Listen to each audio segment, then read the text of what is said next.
Hi kids, welcome to learning. ಇಲ್ಲಿ ಒಂದು ನುಡಿಮುತ್ತಿದೆ, ಧೈರ್ಯಂ ಸರ್ವತ್ರ ಸಾಧನಂ ಅಂತ. ಧೈರ್ಯಂ ಸರ್ವತ್ರ ಸಾಧನಂ ಅಂದರೆ ಧೈರ್ಯ ಒಂದಿದ್ರೆ ನಾವು ಯಾವುದೇ ಕೆಲಸನಾದರೂ ಈಸಿಯಾಗಿ ಮಾಡ್ಬೋದಂತೆ. ಹಾಗಾಗಿ ಮಕ್ಕಳೇ, ನೀವು ಯಾವುದೇ ಸಬ್ಜೆಕ್ಟ್ ಓದಿದ್ರು, ಯಾವುದೇ ಸಬ್ಜೆಕ್ಟ್ ಬರೆದ್ರು ಧೈರ್ಯವಾಗಿ ಕಲೀರಿ.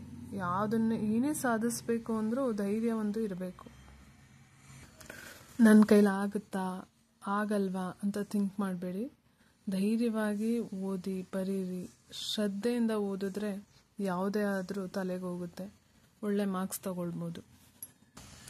ಜೀವನದಲ್ಲಿ ಒಂದು ಗುರಿ ಇರಬೇಕಂತೆ. ಆ ಗುರಿ ಸಾಧಿಸೋದಕ್ಕೆ ನೀವು ಧೈರ್ಯವಾಗಿ ಮುನ್ನುಗ್ಗಿ, ಹಾಗೆ ಯಶಸ್ಸನ್ನು ಕಾಣ್ಬೋದು ಅಂತ ಹೇಳ್ತಾ ಇವತ್ತು ನಾವು ಮತ್ತಷ್ಟು ಕನ್ನಡ ಸರಳ ಪದಗಳನ್ನ ತಿಳ್ಕೊಳ್ಳೋಣ.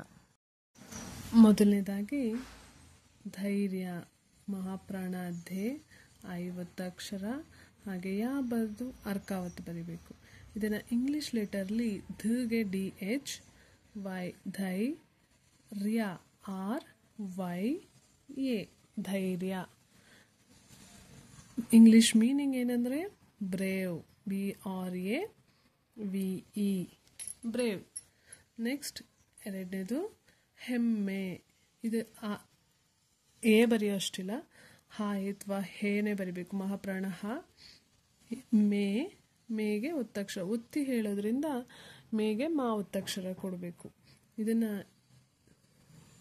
ಈ ಹೇ ಬದಲು ಎ ಬರೆದ್ರೆ ಎಮ್ಮೆ ಆಗುತ್ತೆ. ಇದು ಬಫೆಲೋ ಅಂತ ಅರ್ಥ ಕೊಡುತ್ತೆ, ಆದರೆ ಇದು ಹೆಮ್ಮೆ. ಹೆಮ್ಮೆ ಅಂದರೆ ಪ್ರೌಡ್ ಫೀಲ್ ಆಗೋದು. ಸೊ ಹೆಮ್ಮೆನ ಇಂಗ್ಲಿಷ್ ಲೆಟರ್ಸ್ಲಿ HE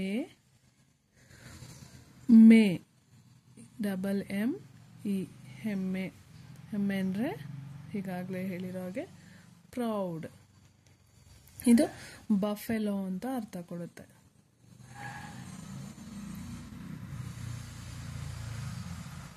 ನೆಕ್ಸ್ಟ್ ಮೂರನೇದು ಆಶ್ಚರ್ಯ. ಆಶ್ಚರ್ಯ ಅಲ್ಲ, ಆಶ್ಚರ್ಯ. ಸೊ ಹಾಗಾಗಿ ಎರಡನೇ ಆ ಬರಿಬೇಕು.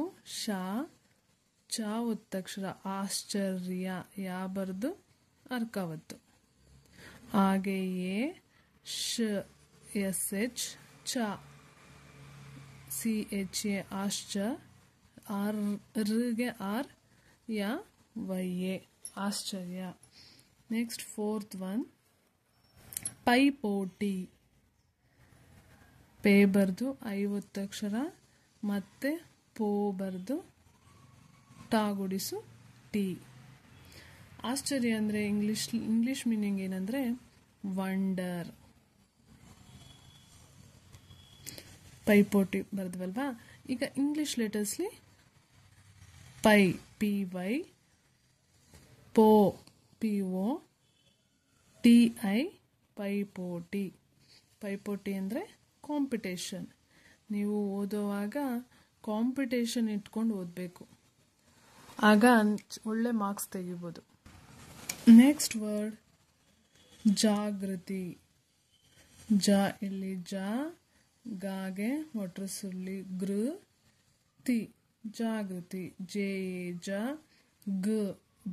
ಗೃ, ಆರ್ಯೂರು, ತೀಗೆ TI ಜಾಗೃತಿ. ಇಂಗ್ಲಿಷ್ ಮೀನಿಂಗ್ ಏನಂದರೆ ಅವೇರ್ನೆಸ್.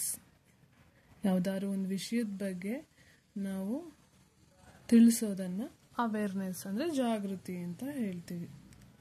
ನೆಕ್ಸ್ಟ್ ಪ್ರಾಪ್ತಿ. ಪಾ ಬರೆದು ರಾವತ್ತಕ್ಷರ ಕೊಟ್ಟು ಪಿ ಬರೆದು ತಾವತ್ತಕ್ಷರ, ಪ್ರಾಪ್ತಿ. ಪ್ರಾಗೆ PRA, ತಿ, ಪುಗೆ ಪ ಸೌಂಡ್ಗೆ ಪಿ, ನೆಕ್ಸ್ಟ್ ತೀಗೆ TI, PRA PTI ಪ್ರಾಪ್ತಿ. ಪ್ರಾಪ್ತಿ ಅಂದರೆ ರಿಸೀವ್ಡ್. ಕನ್ನಡದ ಇನ್ನೊಂದು ಮೀನಿಂಗು ಲಭ್ಯತೆ ಅಂತ ಹೇಳ್ತೀವಿ. ನೆಕ್ಸ್ಟ್ ಪ್ರೇಕ್ಷಕ. ಪೇಗೆ ರಾವತ್ತಕ್ಷರ, ಹಾಗೆ ಪ್ರೇ ಅಂತ ಹೇಳೋದ್ರಿಂದ ದೀರ್ಘ ಬರಿಬೇಕು. ನೆಕ್ಸ್ಟ್ ಶಾವತ್ತಕ್ಷರ ಕ್ಷ, ಹಾಗೆ ಕ. ಪ್ರೇಗೆ PRE, ಕ್ಷ ಕ ಬರುತ್ತೆ, ಕ sound. So K next SHAKA ಪ್ರೇಕ್ಷಕ. ಪ್ರೇಕ್ಷಕ ಅಂದರೆ ವೀವರ್. ನೆಕ್ಸ್ಟ್ 8ನೇದು ಸೌಂದರ್ಯ. ಔತ್ವಾಸೌ ಅನುಸ್ವಾರ ದ ಯಾ ಬರೆದು ಅರ್ಕಾವತ್ತು. ಸೌಂದರ್ಯ SOUNDARYA ಸೌಂದರ್ಯ. ಸೌಂದರ್ಯ ಅಂದರೆ ಬ್ಯೂಟಿ BEAUTY. ನೆಕ್ಸ್ಟ್ 9ನೇದು ಘೋಷಣೆ. ಘೋಷಣೆ.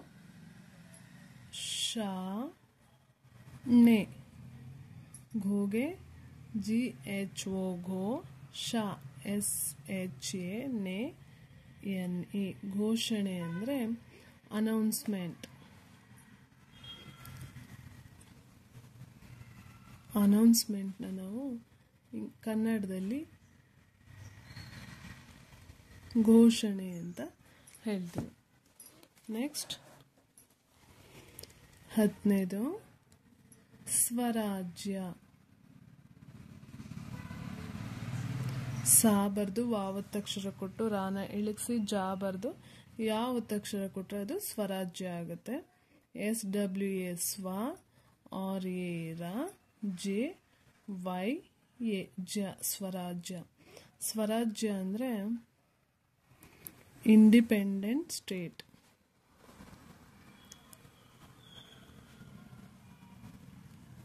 Independent state.